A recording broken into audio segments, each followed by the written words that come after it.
हम दूसरे बात सुनत है तोहर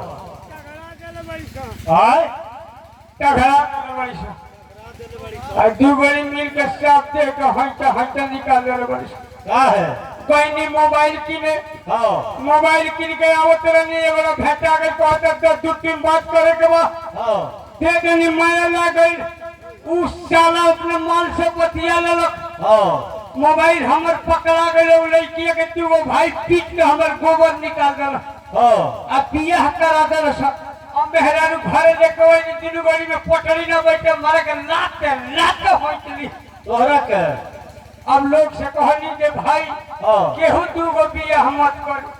अच्छा तो ते क्वेश्चन बढ़ जा अनजान आदमी के मोबाइल दे देते अनजान आदमी के मोबाइल दे जाला ए मोबाइलवा देला न दोस्तवा हां ए कब न मारता रे एकरा बाद नानू के मोबाइल देबे अब केहू के मोबाइल ना दे ठीक बा जो अब दो चार दिन गुलहथी बना के खोज दे हमें विटामिन होई कैसन आइए दोस्तों इस कॉमेडियन प्रोग्राम के पार सफलता के बाद उपस्थित हो रही है मोहिनी रानी और मोहिनी दीवानी।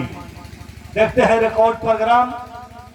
आइए दोस्तों समय आगे निकल चुकी है कल दिन में भी प्रोग्राम देना है द्वार पर तो सभी नर्तक किए जितने भी नर्तक किया है एक बार आ जाए और एक दो ठो रिकॉर्ड करे और उसके बाद हम अपना प्रोग्राम समाप्त कर देंगे।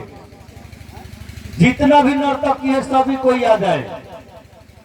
चलो पेश है भोजपुरी एल्बम पॉप धमाका खजड़ा प्रोग्राम। मजरा प्रोग्राम देख लिए बारी बारी सब प्रोग्राम। अब पेश है खजड़ा प्रोग्राम। हाँ मोबाइल लेकर आइए जल्द।